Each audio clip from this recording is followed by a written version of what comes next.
बारीक लक्ष द्यायचे, समजून घ्यायचे. शिंदे, भारताच्या राष्ट्रीय प्रतीकाचा अभ्यास करत असताना 3-4 दिवसापूर्वी मी तुम्हाला भारताच्या भूगोलाची त्या ठिकाणी सुरुवात केलेली होती. आणि भारताच्या भूगोलामध्ये भारताचं क्षेत्रफळ, भारताचं स्थान, भारताचा विस्तार, राजधानी आणि जनरलरित्या भारतातले पहिले या सगळ्या गोष्टीवर आपण त्या ठिकाणी चर्चा केली होती. माझ्याकडे लक्ष द्यायचं. आता भारताच्या एकूण राष्ट्रीय प्रतीकांचा अभ्यास करत असताना आपण राष्ट्रगीत, राष्ट्रीय गीत, राष्ट्रीय गीत, भारताचा तिरंगा, राष्ट्रध्वज या सगळ्यांची माहिती त्या ठिकाणी आपल्याला सविस्तर पाहायची आहे.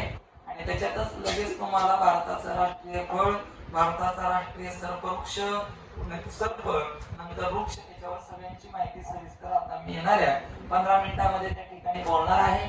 लक्ष द्यायचंय. 1 नंबरचं भारताचं राष्ट्रीय पताक आहे ते म्हणजेच राष्ट्रगीत. लक्षात ठेवायचं आहे. राष्ट्रगीत हे काय आहे तर राष्ट्रगीत हे जन गण मन आहे. कुणी बोलायचं नाही, फक्त ऐकत राहा. जन गण मन हे भारताचं राष्ट्रगीत आहे. ते गुरुदेव रवींद्रनाथ टागोर यांच्या गीतांजली साहित्यातून घेतलेलं आहे. आणि हे जे जनगण मन आहे गुरुदेव रवींद्रनाथ टागोर यांनी सुरुवातीला बंगाली भाषेमध्ये लिहिलं होतं. ते खूप महत्वाचं वाक्य एमपीसी. बंगाली भाषेमध्ये गुरुदेव रवींद्रनाथ टागोर यांनी गीतांजली नावाचं पुस्तक लिहिलं होतं. आणि त्या गीतांजलीमध्ये एकूण 5 कडव्यांचं जनगण मन लिहिलेलं आहे. भाषा होती बंगाली. गुरुदेव रवींद्रनाथ टागोरांनी त्या ठिकाणी राष्ट्रगीत लिहित असताना म्हणूनच एवढं अनमोल कार्य होतं. म्हणून रवींद्रनाथ टागोरांच्या गीतांजली या साहित्याला 1913 मध्ये नोबेल पारितोषिकाने सन्मानित केलंय. म्हणून नोबेल पारितोषिक मिळवणारे प्रथम भारतीय व्यक्ती आहेत ते रवींद्रनाथ टागोर. त्यांचं टोपण नाव त्या ठिकाणी गुरुदेव म्हणून त्यांना ओळखलं जातं. नोबेल पारितोषिक. त्यानंतर 1911 मध्ये ह्या बंगाली जनगणमनाचं 5 कडव्यांचं रूपांतर हिंदी भाषेमध्ये त्या ठिकाणी करण्यात आलं. त्यांनी केलं. अबीद अली नावाच्या मुस्लिम व्यक्तीने बंगाली भाषेत लिहिलेलं रवींद्रनाथ टागोरांचं 5 कडव्याचं जनगणमन हे त्या ठिकाणी आहे ते हिंदी भाषेत लिहिण्याचं काम त्या ठिकाणी केलं. या जनगणाचं पहिल्यांदी गायन 27 डिसेंबर 1911 ला कोलकाता अधिवेशनामध्ये त्या ठिकाणी करण्यात आलं. कोलकाता अधिवेशन आणि त्या कोलकाता अधिवेशनाचे अध्यक्ष बीरस नारायण दास नावाचे त्या ठिकाणी व्यक्ती हे कोलकाता अधिवेशनाचे अध्यक्ष होते. याच्यामध्ये प्रथम गायन त्या ठिकाणी राष्ट्रगीताचं झालेलं आहे. आणि ते गायन केलेलं आहे सरला देवी चौधरी या शाळकरी मुलीने त्या ठिकाणी राष्ट्रगीताचं गायन केलेलं आहे. बीरस नारायण दास नावाचे अध्यक्ष होते कोलकाता अधिवेशनाचे. इथं पहिल्यांदा त्या ठिकाणी गायन झालं. त्यानंतर सगळ्यांनाच माहित आहे 22 जुलै 1947 ला भारताचं त्या ठिकाणी तिरंगा स्वीकारला. 15 ऑगस्ट 1947 ला भारताला स्वातंत्र्य मिळालं.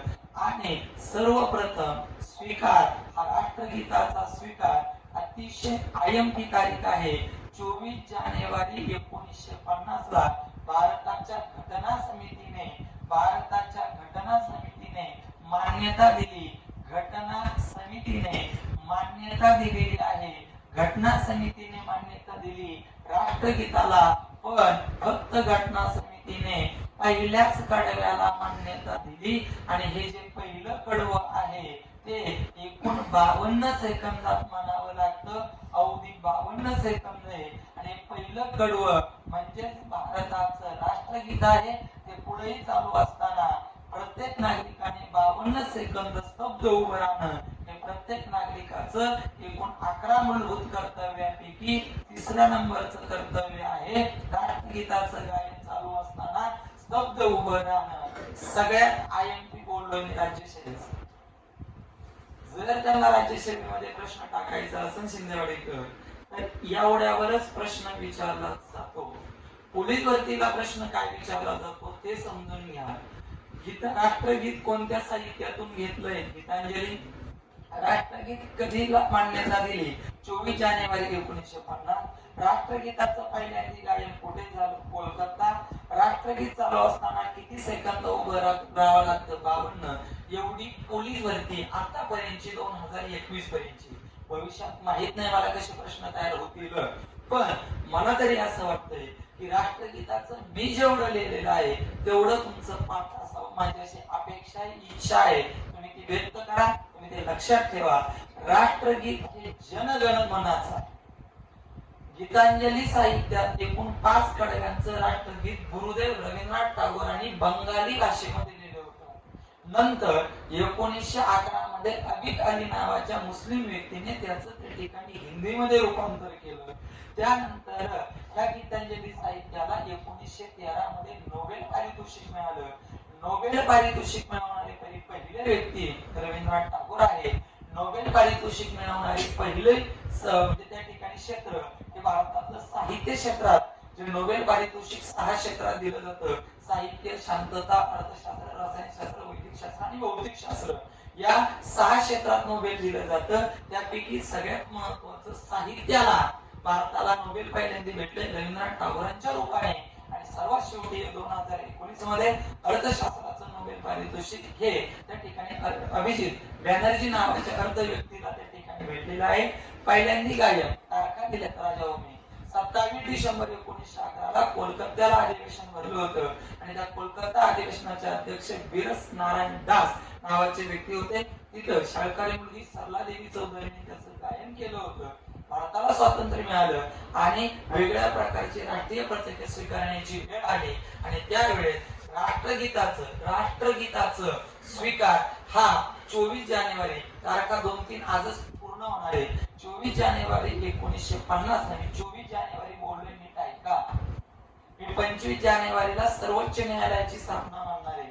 मी 25 जानेवारीला केंद्रीय निर्वाचन आयोगाची स्थापना मानणार आहे. मी 26 जानेवारीला भारताचा प्रजासत्ताक दिन त्या ठिकाणी साजरा केला जातो असं त्या ठिकाणी बोलणार आहे. मी 22 जुलैला तिरंगा स्वीकारला असं मी बोलणार आहे. मी 22 मार्चला भारताचं राष्ट्रीय कॅलेंडर स्वीकारलं असं मी बोलणार आहे. तारखा महत्वाच्या आहेत, त्या एका दिवसात कधीच लक्षात राहणार नाही. शांत आणि स्वतःवर विश्वास ठेवून त्या ठिकाणी ऐका आणि मग फक्त पहिल्याच कडव्याला त्या ठिकाणी मान्यता दिली आणि 52 सेकंदात उभं राहायचं, त्या ठिकाणी उभं राहून शिकवायचं असतं, बोलायचं असतं. हे प्रत्येक भारतीय नागरिकाचं एकूण 11 मूलभूत कर्तव्यापैकी 3 नंबरचं कर्तव्य आहे. मी आजच सांगतोय, ज्याला राज्यघटनेचा अभ्यास करण्याची संधी तुम्हाला दिली मी शिकवण्याच्या आधी, जर तुम्हाला मूलभूत कर्तव्य निदर्शनास आली तर ती आजपासून पाठ करायला चालू करा. पराठे 11 मूलभूत कर्तव्य तुम्हाला पाठच करावे लागणार आहे. 6 मूलभूत हक्क तर पाठच करावे लागणार आहे. समानतेचा, धार्मिक स्वातंत्र्याचा, स्वातंत्र्याचा, शैक्षणिक, घटनात्मक प्रयोजनांचा, ही सगळी मूलभूत हक्क जेवढ्या वेळेस आपण पाठ करतो त्याच्यापेक्षा डेंजर प्रश्न उदायला आपल्याला मूलभूत कर्तव्यावर. म्हणून भारताच्या राज्यघटनेमध्ये 3 प्रकारच्या गोष्टी अंतर्भूत करण्यात आलेल्या आहेत. त्याचं पण विश्लेषण जाता मी त्या ठिकाणी करून टाकतो. हा भारताच्या राज्यघटनेतला सर्वात महत्वाचा एक भाग आहे, तो म्हणजे मूलभूत हक्क. लक्षात ठेवा, मूलभूत हक्क भाग क्रमांक 3 मध्ये आणि कलम क्रमांक 12 ते 35 मध्ये एकूण 6 प्रकारचे मूलभूत हक्क, एकूण 6 मूलभूत हक्क आपण त्या ठिकाणी घेतलेले आहेत. थोडं सांगतो, राज्यघटनेमध्ये डायरेक्ट डिटेल बोलणारे प्रत्येक कलमावर. त्यानंतर भारताच्या राज्यघटनेतलं दुसरं महत्वाची गोष्ट आहे ती म्हणजे त्या ठिकाणी मार्गदर्शक तत्व. कल्याणकारी राज्याची निर्मिती करण्यासाठी मार्गदर्शक तत्व त्या ठिकाणी आपण आयर्लंड या देशाकडून घेतलेले आहेत. आणि मूलभूत हक्क कोणत्या देशाकडून घेतले माहिती ना? अमेरिका देशाकडून त्या ठिकाणी आपण मूलभूत हक्क घेतलेले 7 मूलभूत हक्क होते. पण त्या ठिकाणी 44वी घटना दुरुस्ती 1900 त्या ठिकाणी 78 ला झाली आणि त्या 44व्या घटना दुरुस्तीनुसार संपत्तीचा हक्क त्या ठिकाणी कमी केला. मी जे बोलतोय ना लंके, तुम्हाला ते वर्षभर पूर्ण एवढं बोलतोय, 10 मिनिटं वर्षभर पाठ नाही होणार तुमचं. मार्गदर्शक तत्व आयर्लंड या देशाकडून घेतलेले आहे कल्याणकारी राज्याच्या निर्मितीसाठी भाग क्रमांक 4 मध्ये आणि एकूण 17 मार्गदर्शक तत्व आहे, लक्षात ठेवा. आणि ही मार्गदर्शक तत्व कलम क्रमांक 36 ते 51 मध्ये समाविष्ट करण्यात आलेली आहे. मार्गदर्शक तत्व हे कल्याणकारी राज्याच्या निर्मितीसाठी आहे. कल्याणकारी राज्याच्या निर्मितीसाठी, राज्याच्या निर्मितीसाठी मार्गदर्शक तत्वांचा अवलंब केलेला आहे. झाडे लावा, त्यांना वाढवा, मार्गदर्शक तत्व. पण स्वातंत्र्याचा अधिकार हा मूलभूत हक्क आहे. घटनात्मक उपोषणांचा हक्क 5 प्रकारे घटनात्मक उपोषण आहे, बंदी, प्रांतिक शिथिलीकरण, समादेश, हे सगळ्यात तुमचा मूलभूत हक्क आहे. मार्गदर्शक तत्व झाले आणि ज्याच्याशिवाय पोलीस भरतीचा पेपरच तयार होत नाही, मूलभूत कर्तव्य तयारच होऊ शकत नाही, कोणाची डिग्री पण होणार नाही मूलभूत कर्तव्याशिवाय पेपर तयार. मूलभूत कर्तव्य जे भारताच्या राज्यघटनेमध्ये 42वी घटना दुरुस्ती झाली 1900 त्या ठिकाणी 76 ला, ज्याला आपण मिनी राज्य घटना म्हणतो, सगळ्यात मोठी घटना दुरुस्ती म्हणतो. लक्षात ठेवा, मिनी राज्य घटना दुरुस्ती 42वी 1976 ला झाली आणि या 42व्या घटना दुरुस्तीनुसार आपण त्या ठिकाणी भाग क्रमांक 4 ब आणि कलम क्रमांक 51 नुसार सुवर्ण सिंग समितीनुसार भारताच्या राज्यघटनेमध्ये 11 मूलभूत कर्तव्य आपण कोणत्या देशाकडून घेतली? रशिया देशाकडून घेतलेली. रशिया गाड्या काढायचं ना, अभ्यासिकेच्या समोरच्या विद्यार्थ्यांच्या गाड्या त्यांनी पलीकडून लावा. जबरा पटकन उठा उठा लवकर चला. अरे मांडव लावायचं आहे, पलीकडच्या साईडला. रशिया देशाकडून त्या ठिकाणी आपण मूलभूत कर्तव्य घेतलेले आहे.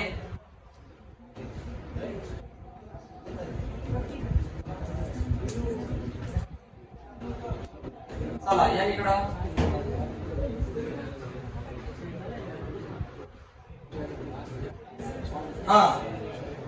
बर, सुवर्ण सिंग समिती सगळ्यात मोठी घटना दुरुस्ती, ज्याला आपण मिनी राज्य घटना या नावाने ओळखतो. मिनी राज्य घटना 1900 त्या ठिकाणी 76 ला झालेली आहे. सगळंच आहे ते. कलम 51 मध्ये सुवर्ण सिंग समिती 2018 ला कोणाच उत्तर नव्हता आलायचा.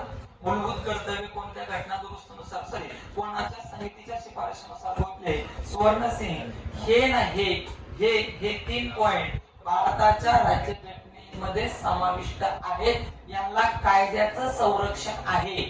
भारताच्या राज्यघटनेत तुम्हाला मूलभूत हक्काची कलम दिसतील 36 ते 51, सॉरी 12 ते 35. 36 ते 51 मध्ये तुम्हाला मार्गदर्शक तत्व दिसतील. तुम्हाला 51 मध्ये मूलभूत कर्तव्य त्या ठिकाणी पाहायला भेटतील. हे सर्व भारताच्या राज्यघटनेला यांना स्थान महत्वाचं आहे. पण भारताच्या राज्यघटनेचा अभ्यास करण्यासाठी, भारताच्या राज्यघटनेचं त्या ठिकाणी विश्लेषण करण्यासाठी, भारताच्या राज्यघटनेचा भाग 465 कलम त्या ठिकाणी 12 परिशिष्ट आणि 26 भागाचा जर तुम्हाला अभ्यास करावायचा असेल तर एवढं शक्य नाही. त्यासाठी भारतीय राज्यघटनेचा सरनाम्याचा अभ्यास करणं क्रमप्राप्त आहे. सरनामा त्यालाच भारतीय राज्यघटनेचा आपण आत्मा म्हणतो, ज्यालाच आपण भारतीय राज्यघटनेची उद्देश पत्रिका म्हणतो. पोलीस भरतीला प्रश्न आहे राजा हो, खालीलपैकी भारतीय राज्यघटनेचा आत्मा काय? उद्देश पत्रिका त्याचं उत्तर आहे, प्रस्तावना त्याचं उत्तर आहे, आत्मा त्याचं त्या ठिकाणी उत्तर आहे. आणि मग ही कशासाठी लिहिलं? पहिली गोष्ट, याला कायद्याचा अधिकार आहे, याला कायद्याचा अधिकार आहे, याला कायद्याचा अधिकार आहे. भारतीय राज्यघटनेच्या सरनाम्याला कायद्याचा अधिकार नाही. म्हणून प्रश्न रामलेकर काय आहे माहितीये का? खालीलपैकी कोणता भाग भारतीय राज्यघटनेचा नाही? 1 नंबरच उत्तर आहे पोलीस भरतीला सरनामा. सरनामा हा भारतीय राज्यघटनेचा भाग नाहीच आहे. उद्देश पत्रिका भारतीय राज्यघटनेचा भाग नाही. मग तो कशासाठी पंडित जवाहरलाल नेहरूंनी लिहिला, लिखाण केलंय? भारताचे पहिले पंतप्रधान पंडित जवाहरलाल नेहरू आणि जे लाहोर अधिवेशनाचे 1969 अध्यक्ष होते जिथं पूर्ण स्वराज्याचा ठराव मंजूर झाला आणि 1936 ग्रामीण भागातलं पहिलं अधिवेशन भरलं होतं जिथं स्त्रियांचा सहभाग मोठ्या प्रमाणात भैसपूरला होता. त्याचे अध्यक्ष पंडित जवाहरलाल नेहरू, भारताचे पहिले पंतप्रधान. आणि हंगामी सरकारची स्थापना झाली होती जुलै 1947 ला. त्या हंगामी सरकारचे पहिले अध्यक्ष पंडित नेहरू. प्रश्न आहे मेजर, हंगामी सरकारचे पहिले अध्यक्ष कोण? पंडित नेहरू. ग्रामीण भागातलं पहिलं अधिवेशनासाठी भरलं होतं त्याचे अध्यक्ष पंडित नेहरू. पूर्ण स्वराज्याचा ठराव मांडला होता त्याचे अध्यक्ष पंडित नेहरू. नगरच्या भुईकोट किल्ल्यामध्ये डिस्कवरी ऑफ इंडिया नावाचा ग्रंथ लिहिला पंडित नेहरू. आणि त्यांची मुलगी इंदिरा गांधी, भारताच्या पहिल्या महिला पंतप्रधान इंदिरा गांधींनी वानर सेना स्थापन केली होती. प्रश्न आहे पोलीस भरतीला, वानर सेना कोणी स्थापन केली? असो, चला भारतीय राज्यघटनेचा सरनामा, भारतीय राज्यघटनेचा अर्थ लावण्यासाठी अर्थ जो पंडित नेहरूंनी दिलेला आहे, जो भारतीय राज्यघटनेचा मटणकर भाग नाही. मग त्या भारताच्या राज्यघटनेच्या सरनाम्यामध्ये एकूण शब्द जे आहे ते तुम्हाला पाठ करावे लागणार आहेत साठी कसल्याही परिस्थितीत. आम्ही भारतीय नागरिक, सार्वभौम, समाजवाद, धर्मनिरपेक्ष, धर्मनिरपेक्ष, धर्मनिरपेक्ष, निरपेक्ष, सार्वभौम, प्रजासत्ताक, लोकशाही, गणराज्य निर्माण करण्यासाठी न्याय, स्वातंत्र्य, समता व बंधुता या मार्गाने आयुष्यभर जगू. शब्द पाठच करावे लागतील हो तुला. भारतीय राज्यघटनेमध्ये अग्रक्रम कोणाला दिलाय? उत्तर न्याय. उत्तर न्याय. न्याय, न्यायाला अग्रक्रम आहे. स्वातंत्र्य, समता, बंधुतेला नाही, आधी न्यायाने वागवायचं प्रत्येकाला. न्यायाला महत्व आहे, लक्षात ठेवा. आम्ही भारतीय नागरिक, सार्वभौम, समाजवाद, धर्मनिरपेक्ष, प्रजासत्ताक, लोकशाही, गणराज्य निर्माण करण्यासाठी आयुष्यभर न्याय, स्वातंत्र्य, समता आणि बंधुता या मार्गाने जगू आणि आमची लोकशाही प्रबळ करण्याचं त्या ठिकाणी काम करू, असं भारताच्या राज्यघटनेच्या सरनाम्यामध्ये, उद्देश पत्रिकेमध्ये, आज्ञेमध्ये पंडित जवाहरलाल नेहरूंनी लिहिलं. पण हा आत्मा कायसाठी? तर भारताच्या राज्यघटनेच्या सुरुवातीला 395 कलम, 8 परिशिष्ट, 12 भाग होते.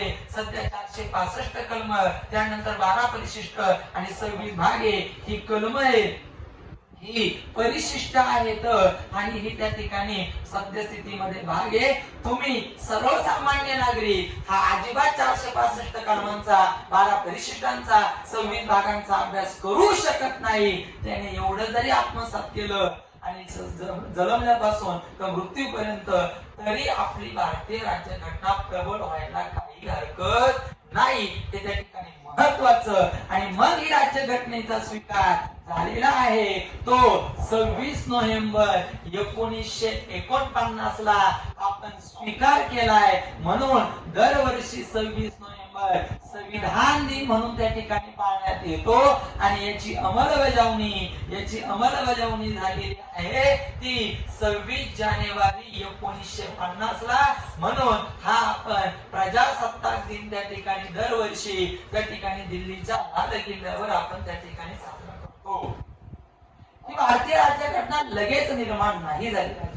त्या भारतीय राज्यघटने निर्माण करण्यासाठी अनंत लोकांनी आपली बुद्धी खर्च केलेली आहे, वेळ खर्च केलेला आहे, पैसा खर्च केलेला आहे. आणि या भारतीय राज्यघटनेमध्ये सगळ्यात महत्वाचं भारताची राज्यघटना तयार करावी असं त्रिमंत्री योजनेमध्ये त्या ठिकाणी सांगण्यात आलं होतं. तुम्ही तुमची स्वतःची भारतीयांनी भारतासाठी, भारताला उपयोगी ठरणारी स्वतःची राज्यघटना तयार करा. आणि सुरुवात झाली, निवडणुका झाल्या. त्या ठिकाणी एकूण 399 सदस्य त्या ठिकाणी निवडून आले. त्याच्यात मुस्लिम लीगची होती. हा इतिहास नंतर मी राज्यघटनेमध्ये बोलणारच आहे, पण आता थोडक्यात सांगतो. आणि मग त्रिमंत्री योजनेमध्ये पहिल्यांदा स्वातंत्र्य नावाचा शब्द त्या ठिकाणी वापरण्यात आलेला आहे. आणि तुम्हाला भविष्यामध्ये माझ्याकडे लक्ष द्या, स्वातंत्र्य नावाचा शब्द त्या ठिकाणी काय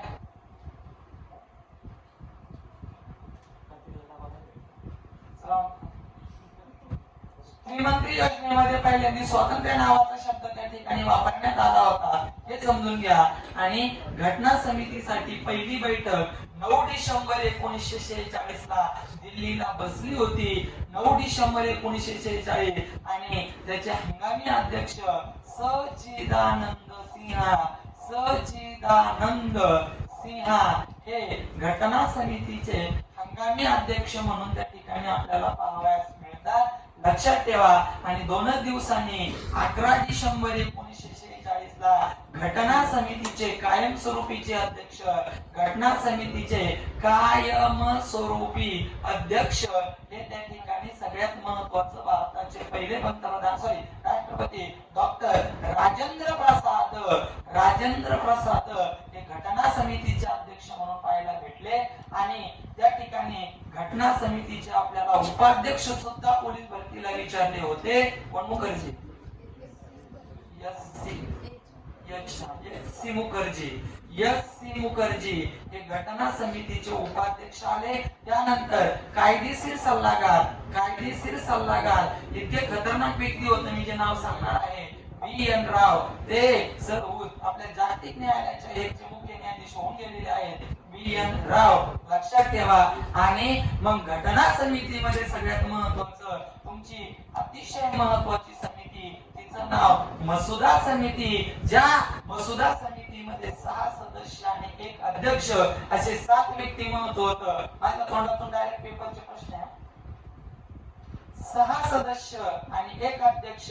आणि मसुदा समितीचे अध्यक्ष डॉक्टर बाबासाहेब आंबेडकर यांना म्हटलं जातं. डॉक्टर बाबासाहेब आंबेडकर यांना म्हटलं जातं. आणि त्यांना भारतीय राज्यघटनेचे शिल्पकार या नावाने ओळखलं जातं. त्यांनी त्या ठिकाणी सगळ्यात महत्वाचं 1082 दिवस खर्च करून, म्हणजे 2 वर्ष 11 महिने आणि 18 दिवस खर्च करून आपली जगातली सर्वात मोठी परिदृढ आणि अंशित परिवर्तनीय, जगातली सर्वात मोठी लिखित राज्यघटना वेगवेगळ्या देशांच्या राज्यघटनेचा अभ्यास करून तयार केली.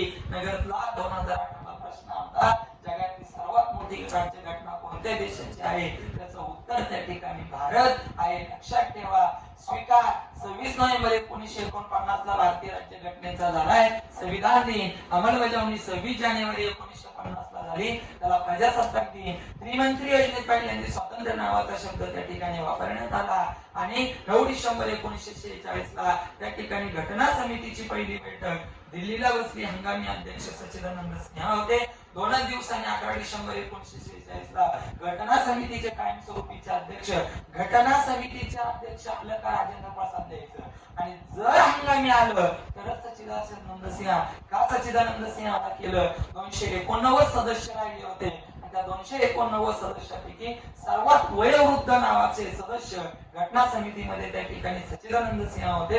त्यांच्या कार्याचा गौरव म्हणून त्या ठिकाणी त्यांना हंगामी अध्यक्ष केलं होतं. भारतीय राज्यघटनेचे उपाध्यक्ष एस.सी. मुखर्जी, कायदेशीर सल्लागार बी.एन. राव, जागतिक न्यायालयाचे जे हेगला नेदरलँडमध्ये जागतिक न्यायालय आहे, एकूण 15 असतात. आणि जागतिक न्यायालयाचे सध्याचे मुख्य न्यायाधीश आपले त्या ठिकाणी झालेले भारतीय व्यक्ती दलवीर भंडारी. प्रश्न फिक्स आहे. त्या दिवशी पण मी बोललोय 9व्याच प्रश्नांचा अभ्यास करा. एक प्रश्न फायनल झालेला आहे. आणि मग मसुदा समितीचे अध्यक्ष 6+1 = 7 सदस्य त्या ठिकाणी आहे. आणि मसुदा समितीचे अध्यक्ष भारतीय राज्यघटनेचे शिल्पकार डॉक्टर बाबासाहेब आंबेडकर यांना त्या ठिकाणी म्हटलं जातं. त्यांनी 1082 दिवसात घटना लिहिली. 2 वर्ष 11 महिने 18 दिवस अशा पद्धतीने या ठिकाणी भारतीय राज्यघटनेचा सरनामा, मूलभूत हक्क, मार्गदर्शक तत्व, मूलभूत कर्तव्य सुरुवातीला किती होती, सध्या किती येते, नेमकं घटनेमध्ये नेमकं काय झालं हे फक्त आजच्या पुरती मी माहिती सांगितलेली आहे. घटना शिकवत असताना मला त्याच्यावर सविस्तर बोलणं क्रमप्राप्त आहे,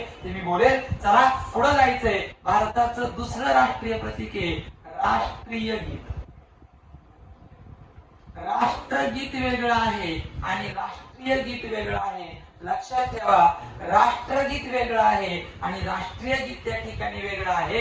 राष्ट्रीय गीत आहे वंदे वंदे मातरम. हे बंकिमचंद्र चटर्जी यांच्या आनंदमठ या कादंबरीतून त्या ठिकाणी घेण्यात आलेलं आहे. आणि हे जे राष्ट्रीय गीताचं पहिल्यांदा गायन 1896 ला प्रथम गायन प्रथम गायन 1896 ला त्या ठिकाणी कोलकाता अधिवेशनामध्ये त्या ठिकाणी करण्यात आलं आणि या कोलकाता अधिवेशनाचे अध्यक्ष रहीमतुल्ला सयानी होते. रहीमतुल्ला सयानी हे कोलकाता अधिवेशनाचे अध्यक्ष होते. तिथं सर्वप्रथम वंदे मातरम या राष्ट्रीय गीताचा स्वीकार करण्यात आलेला आहे. राष्ट्रीय गीत हे बंकिमचंद्र चटर्जी यांच्या आनंदमठ या कादंबरीतून घेतलंय. प्रथम गायन 1896 ला माझ्या बघा आहे 1896 ला कोलकाता अधिवेशनामध्ये झालं. ज्याचे अध्यक्ष रहीमतुल्ला सयानी नावाचे व्यक्ती त्या ठिकाणी होते. राष्ट्रगीताचं गायन 27 डिसेंबर 1911 ला कोलकात्याला झालं. त्याचे अध्यक्ष त्या ठिकाणी तुमचे सगळ्यात महत्वाचे बिरस नारायण त्या ठिकाणी दास नावाचे त्या ठिकाणी व्यक्ती होतं. मी जे बोलताना थोडस एमपीसी काही बोलतोय, डोक्याला अटॅक करू नका घेऊ. वेळ आपल्याला अनुभव भेटेल, अभ्यास केला तर नक्की त्या ठिकाणी लक्षात राहील. चला पुढचं राष्ट्रीय प्रतीक आहे त्यालाच आपण त्या ठिकाणी राष्ट्रध्वज या नावाने ओळखू. राष्ट्रध्वजालाच आपण भारताचा तिरंगा या नावाने त्या ठिकाणी ओळखतो. भारताचा राष्ट्रध्वज हा तिरंगा आहे जो लांबीने 3 आणि रुंदीने 2, याला लांबी म्हणतात आणि याला 2 रुंदी म्हणतात. हसवायला तुम्हाला शब्द उंची पण येतो. उंची लांबीचं प्रमाण कितीसाठी 2:3, लांबी रुंदीचं प्रमाण किती 3:2 या प्रकाराचं त्या ठिकाणी आहे. लक्षात ठेवा. याचा सर्वप्रथम दुर्गेने जर स्वीकार केलेला आहे 22 जुलै त्या ठिकाणी 1947 ला याचा सर्वप्रथम स्वीकार त्या ठिकाणी केलेला आहे. आणि हा स्वीकार करत असताना सगळ्यात महत्वाचं 3:2 आकाराचं त्या ठिकाणी असत असताना त्या ठिकाणी एकूण 24 आरे आहे. गौतम बुद्धाचे 8 अष्टांग त्या ठिकाणी सांगण्यात आलेले आहे. वरचा रंग केसरी आहे जिथं ते शौर्याचं प्रतीक आपल्याला सांगतं. मधला रंग पांढरा रंग आहे त्या आपल्याला शांततेचं प्रतीक त्या ठिकाणी सांगतं. आणि खालचा रंग हिरवा आहे. भारत हा कायमस्वरूपी समृद्ध राहणार आहे पीक पाण्याच्या दृष्टीने. आणि जे ते बदले 24 आरे त्या ठिकाणी घेण्यात आलेले आहेत ते उत्तर प्रदेशच्या सारनाथ या ठिकाणाहून घेतलेले आहे. उत्तर प्रदेशच्या सारनाथवर ज्यावेळेस मी तुम्हाला आजच राष्ट्रीय प्रतीक शिकवणार आहे ते म्हणजेच आपलं सगळ्यात महत्वाचं 4 सिंह, त्याच्यानंतर बैल, घोडा आणि हत्ती. तिथं सत्यमेव जयते आहे. त्याला आपण काय म्हणतो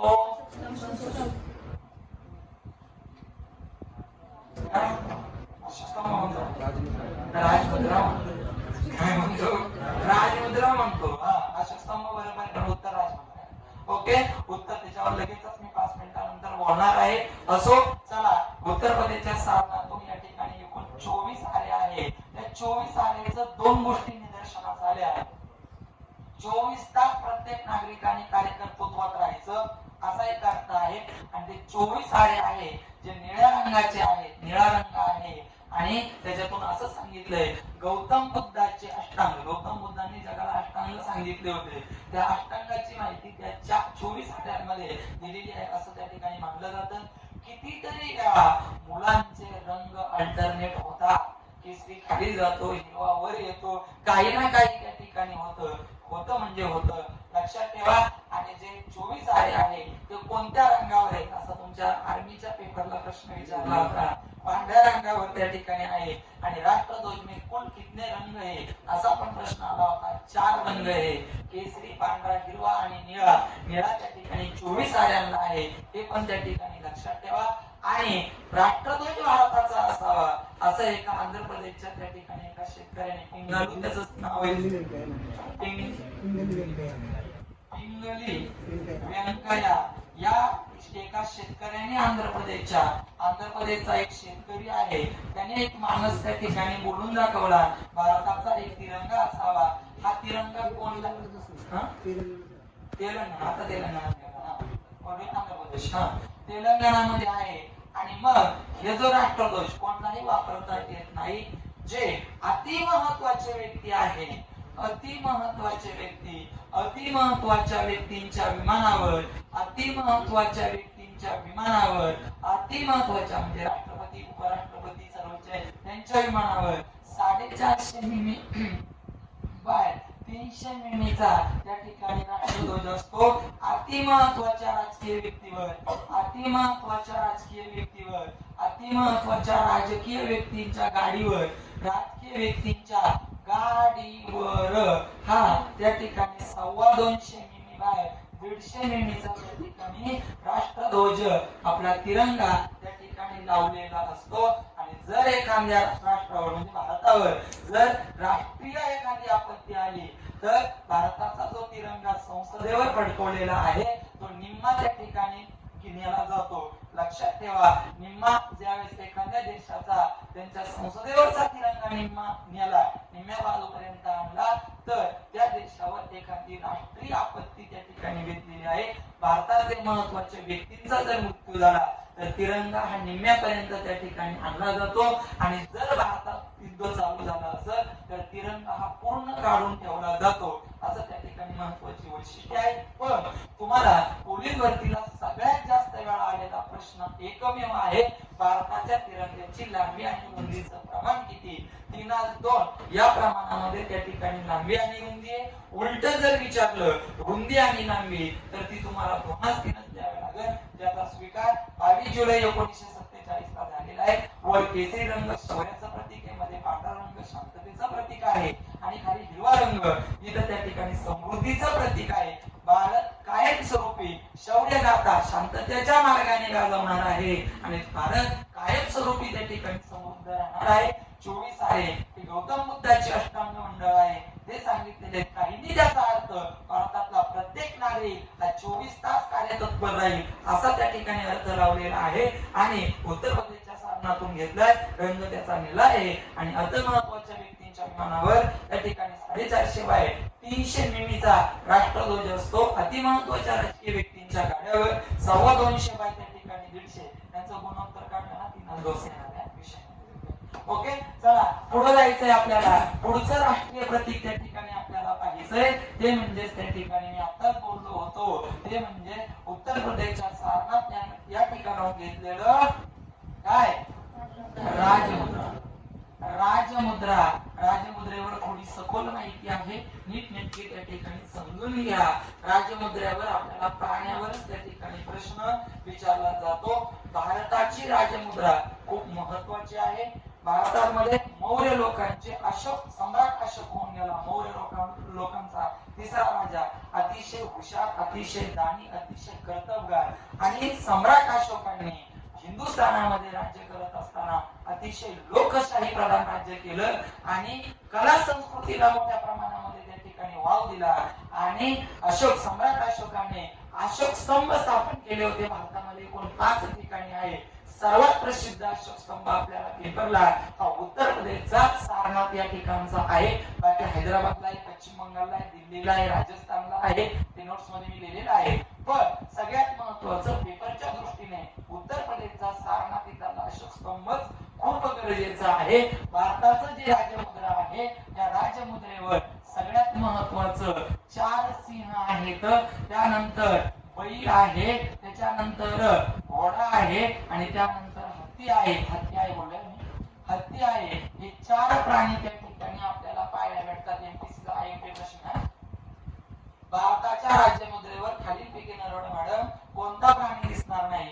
सिंह, बैल, घोडा आणि हत्ती हे 4 प्राणी सोडून आपल्या प्रश्नाचं त्या ठिकाणी उत्तर त्या ठिकाणी असणार आहे. आणि ह्या त्या 4 सिंहापैकी आपल्याला 3 सिंह दिसतात. हे कुठून घेतली राजमुद्रा? तर उत्तर प्रदेशच्या त्या ठिकाणी उत्तर प्रदेश मधून सारनाथ या ठिकाणाहून घेतलेली आहे. सारनाथला काय आहे तर सम्राट अशोक त्यांनी त्या ठिकाणी सारनाथ हे ठिकाण घेतलेलं आहे. एकूण त्या सारनाथची उंची ही 15 मीटर टू 20 मीटर एवढी उंची आहे सारनाथची. हा काही प्रश्न येणार नाही पण तुमच्यासाठी लक्षात असण्यासाठी लावू द्या. आणि एकूण 3 सिंह आपल्याला पाहायला भेटतात.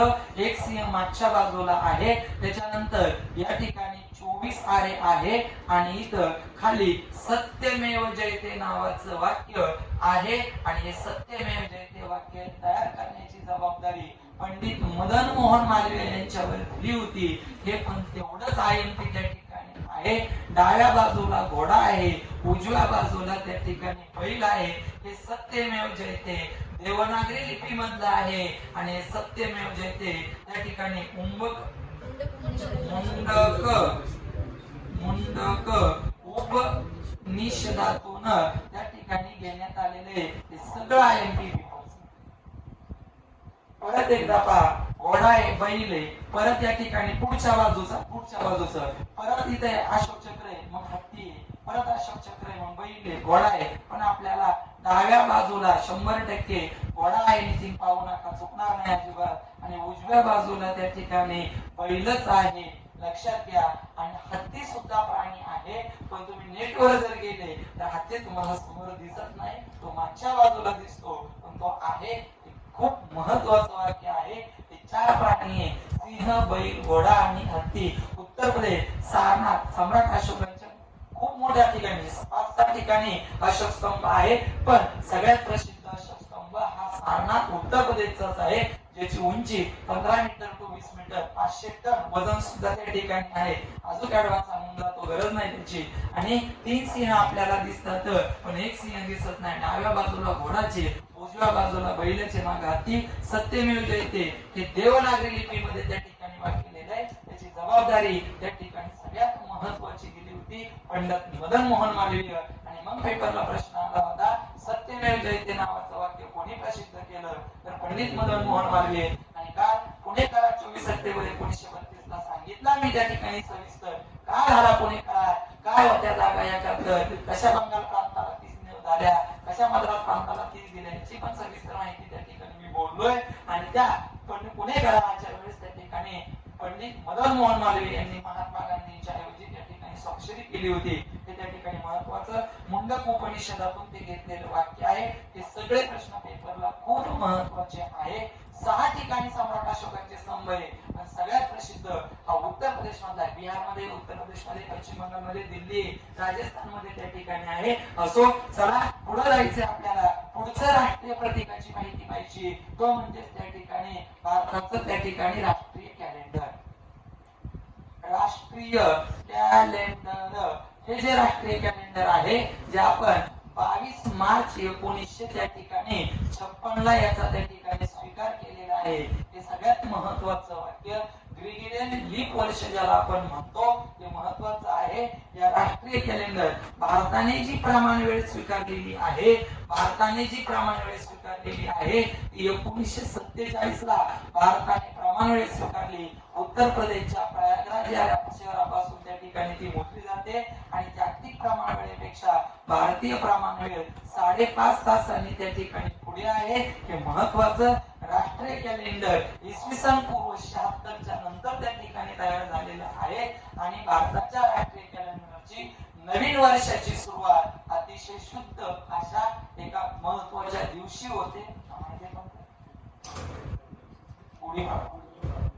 नववर्षाची सुरुवात, ती ग्रेगोरियन वर्ष जानेवारी फेब्रुवारी, नववर्षाची त्या ठिकाणी सुरुवात आहे ती चैत्र शुद्ध पौर्णिमेला. त्या ठिकाणी गुढीपाडव्याच्या दिवशी त्या ठिकाणी गुढीपाडवाच्या दिवशी त्या ठिकाणी भारतीय नववर्षाची त्या ठिकाणी सुरुवात होती. अशा पद्धतीने भारतातलं आत्ताशी निम्मा पाठ झाला, अजून निम्मा राहिलेला आहे. त्याच्यावर सोमवारी बोलत म्हणजे आपला पेपर पूर्ण होईल. चला एकदा परत बोलू. निम्मा म्हणजे काय नाही, मला थोडीशी शास्त्रीय नावं तुमच्या सोबत बोलायची होती, तयारी केलेली आहे मी. सगळ्यात महत्वाचं तुमचा राष्ट्रीय फळ आंबा आहे, राष्ट्रीय पक्षी मोर आहे. त्याला कधी मान्यता दिली? 1 फेब्रुवारी 1963. भारताचा राष्ट्रीय प्राणी वाघ आहे, त्याला कधी मान्यता दिली? 1 एप्रिल 1973.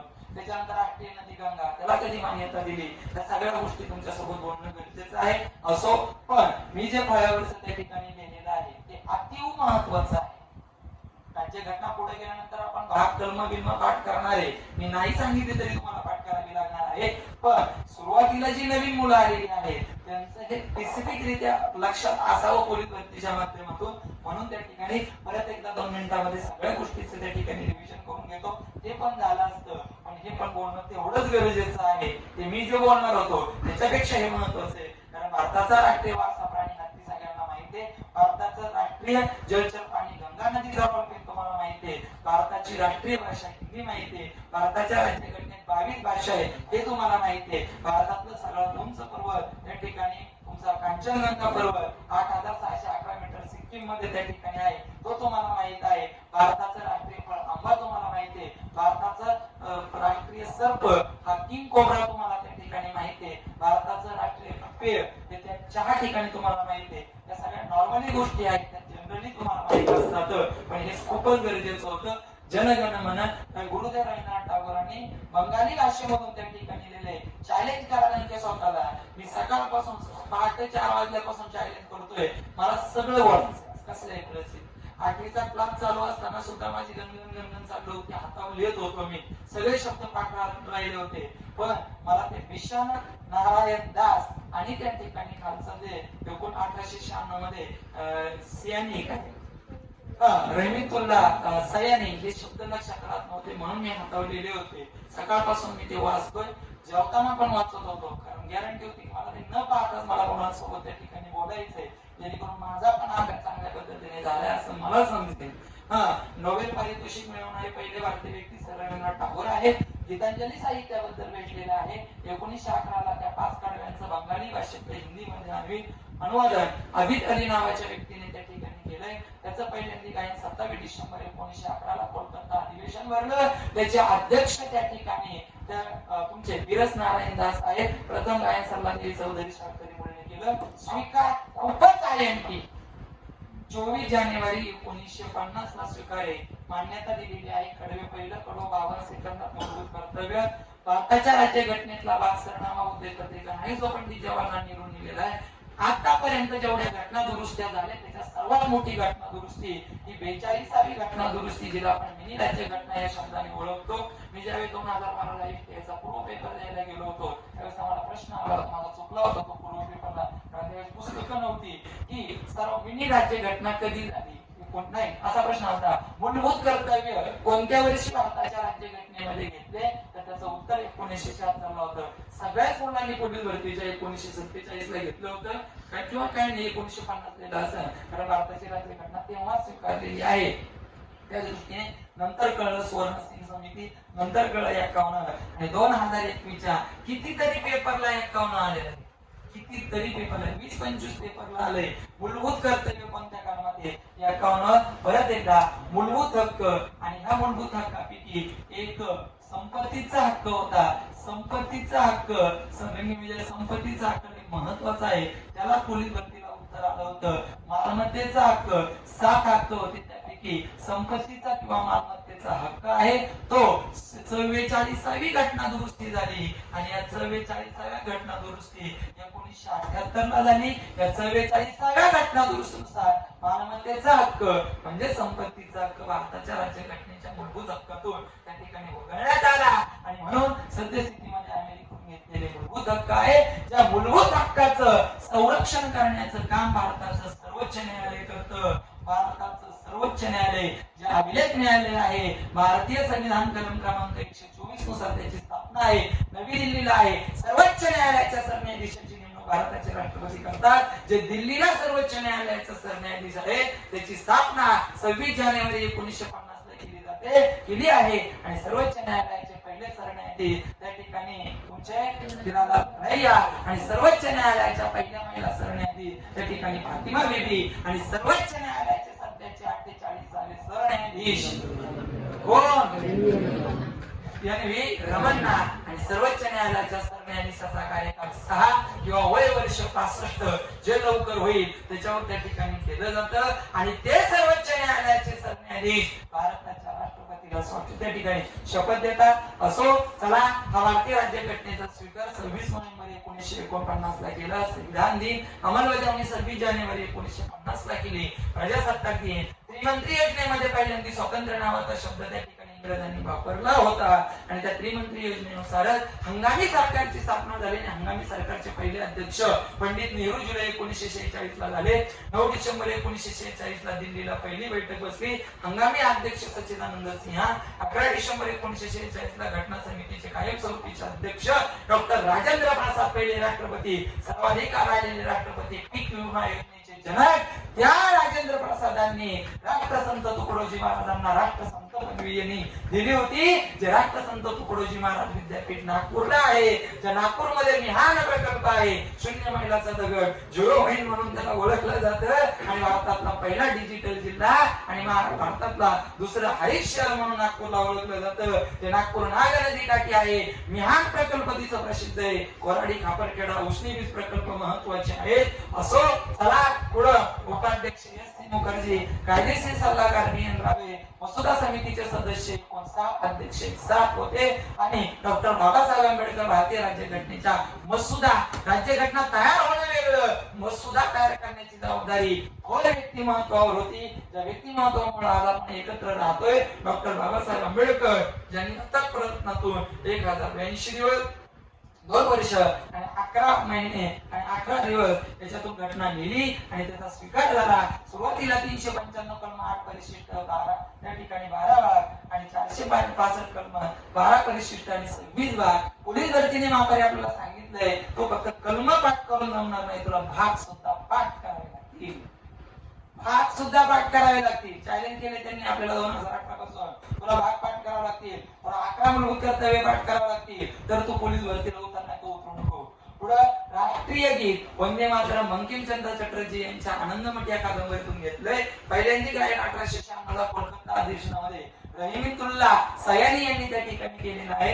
नंतर राष्ट्रीय तिरंगा, लांबी आणि रुंदी, लांबी रुंदी विचारली 3-2, लांबी उंची विचारली 3-2, उंची लांबी विचारली 2-3 आणि मग स्वीकार 22 जुलै 1947 ला आंध्र प्रदेशचा एक शेतकरी आहे ज्याचं नाव त्या ठिकाणी पिंगली व्यंकय्या यांनी त्याचा मानस व्यक्त करून दाखवला आणि त्या ठिकाणी 3-2 आकाराचा वर केसरी रंगाचा, मध्ये पांढऱ्या रंगाचा, खाली हिरव्या रंगाचा, मध्ये 24 आले उत्तर प्रदेशच्या सारनाथमधून अशोक स्तंभावरून त्या ठिकाणी घेतलेली आहे.